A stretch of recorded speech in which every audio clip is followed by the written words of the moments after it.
Hello મિત્રો, કેમ છો? તો બધાને જય મેલડીમાં, જય મહાકાળીમાં. તો મિત્રો, ઘણા બધાની નિકુલભાઈના ઓલામાં કોમેન્ટ આવતી હતી કે લોંગ વિડીયો બનાવો, તો આપણે બનાવી નાખ્યો છે ને મહાકાળીમાના મંદિરે દર્શન કરવા આવી જાય છે. તો મિત્રો, જો મિત્રો, મહાકાળીમાં અહીંયા પણ ઓલું સ્થાપિત છે. અને મિત્રો, મહાકાળીમાં ના પણ સ્થાપિત છે. તો મિત્રો, તમે દર્શન કરવાનું ભૂલતા નહીં. આ વિડીયોમાં બન્યા રહીજો. તો મિત્રો, હવે આપણે જવાનું છે આગળ. ત્યાં આપણે બધું સારું લોકેશન ને એવું બતાડવાનું છે. ને મિત્રો, જો આ માતાજીનું મંદિર છે આખું. જો મિત્રો, મહાકાળીમાં ને મેલડી માતાજી બધા માતાજીનું મંદિર છે. આ તાહળી તળાવવાળા માતાજી કહેવાય છે. અને ત્યાં એનું વૃક્ષ ઝાડવું છે. અને આ વીડ વચ્ચે જો મિત્રો, કેવડું મોટું વીડ છે. ત્યાં તમે જોઈ શકો છો મિત્રો. અહીંયા બધે પવન ચક્કી ને એવું છે ને આ વીડ છે. અને મિત્રો, અહીંયા પણ એક દાદા જો આ દાદા સ્થાપિત છે. એના પણ દર્શન કરી લો. અને મિત્રો, આપણે હવે મંદિરમાં પાછા અંદર ગયા. અને મિત્રો, આ બધું બતાડ્યું. મિત્રો, તમે જોઈ શકો છો, આ ઘણું બધું મોટું વીડ છે. ત્યાં ઘણું બધું મોટો વીડમાં વચ્ચે મંદિર આવેલું છે. અને મિત્રો, અહીંયા મહાકાળીમાં, મેલડીમાં બધા માતાજી સ્થાપિત છે. અને મિત્રો, આપણે હવે આ વ્લોગ એટલે મિત્રો, આપણે બધું જણાવવાનું છે આ વિડીયોમાં. નવું ને બધું દ્રશ્ય બતાડવાના છે તમને, તો જોવાનું ભૂલતા નહીં. અને મિત્રો, જો અહીંયા જે પણ તાવો કોઈ કરે છે તો તેને વાસણ પણ લેવામાં નથી આવતા, કેમ કે ત્યાં વાસણ પણ હોય છે. અને મિત્રો, જો અહીંયા સ્થાપિત છે માતાજી. ને મિત્રો, હવે આપણે બધું તમને લોકેશન બતાડવાનું છે એકવાર. હવે માતાજીના ફરીથી દર્શન કરી લીજો મિત્રો. આ જો ઘણું બધું વીડ છે. અહીંયા ઘણી બધી ખાડીઓ ભરાયેલ છે. પણ એક તો માતાજીની એવી ખાડી છે કે ત્યાં પાણી સુકાતું જ નથી. એટલે આપણે પણ એ આગળ વાત કરીશું મિત્રો. તો હવે આપણે ત્યાં જવાનું છે. એટલે હમણાં આપણે જઈશું. અને આ મિત્રો, મેલડી માતાજીનું વૃક્ષ છે. ત્યાં મેલડી માતાજીની ધજાને એવું ચડાવવામાં આવે છે. ને માતાજીનું વૃક્ષ કહેવામાં આવે છે મિત્રો. તો તમે એના પણ દર્શન કરી લો. ને હવે આપણે જવાનું ઓલી ખાડી હું તમને અહીંથી બતાડીશ. આપણે ત્યાં જવાનું છે. જોવો મિત્રો, સામે ખાડી બતાવી છે.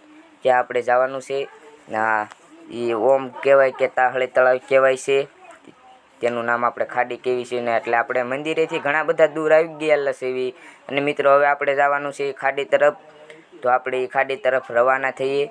હું ને નિકુલભાઈ બંને જો ચાલવા લાગ્યા.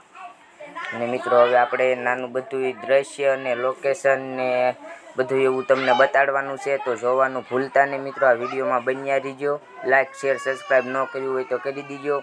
અને મિત્રો, હવે બંને ભાઈઓ ચાલતા થઈ જાય છે. અને હવે આપણે જવાનું છે એ ખાડીએ. તો કેમ છે નિકુલભાઈ? સારું ને ભાઈ? હારું હો ભાઈ, હા હારું. હવે મિત્રો, આપણે તળાવ તરફ રવાના થયા છીએ. જો મિત્રો, હું ને નિકુલભાઈ બંને હાલવા માંડ્યા છીએ. ને જો મિત્રો, અહીંયા મોટું તળાવ છે માતાજીનું. અને આ ઘણું બધું એવું મોટું તળાવ ને ઘણી બધી રહસ્યો છે. અને અહીંયા મેલડીમાનું મંદિર છે. એના ઘણા બધા રહસ્યો છે મિત્રો. ત્યાં ઉનાળો હોય કે શિયાળો હોય કે ચોમાસું, ત્યાં પાણી ખૂટતું નથી મિત્રો. ભર્યું ને ભર્યું હોય જ છે. એ માતાજીનો પરસો એટલો ખાસ છે મિત્રો. તો આ જોવાનું ભૂલતા નહીં મિત્રો. અને તમે અહીંયા જાઓ તો શરણામત પણ લીજો. આ શરણામત જ કહેવાય. એટલે મિત્રો, તમે જાઓ તો આ પ્રસાદી લીજો. એક ઓમ કહેવાય તો પ્રસાદી જ કહેવાય. જોવો મિત્રો, આ વીડ વચ્ચે જોવો આવડી મોટી આ માતાજીની મહેરબાની કહેવાય છે. તમે જોવો, આ માતાજીના બધી પરસા છે. આ માતાજીના અને મહેરબાની છે પણ. એટલે મિત્રો, તમે જોવાનું ભૂલતા નહીં. ને વાતાવરણ પણ અત્યારે સારું છે. તો તમે જોઈ શકો છો મિત્રો. અને વિડીયોમાં લુક પણ એવું આવે છે, કાંઈ ઘટે નહીં તેવું. અને મિત્રો, આપણે આ ખાડીના રહસ્ય ઘણા બધા છે. એટલે મેં મને યાદ હતા તેટલા કીધા બધાય.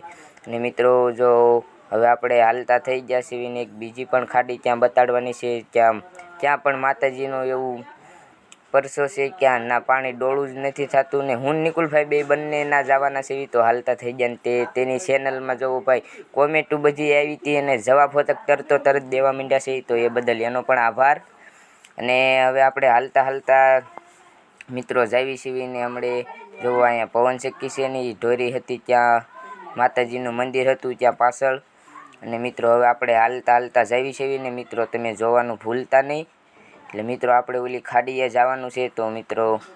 તો ફાઇનલી આપણે પહોંચી ગયા છે તે ખાડીએ ને અહીં તેનું એવું રહસ્ય છે કે પાણી ડોળું જ નહીં થતું. તમે જોઈ શકો છો આશરા મોગર જેવું પાણી છે, અહીંયા પણ પીવાય એવું જ છે. અને મિત્રો હવે અહીંથી આપણે વ્લોગ પૂરો કરવી છીએ. તો બધાને જય મેરડીમાં, જય મહાકાળ.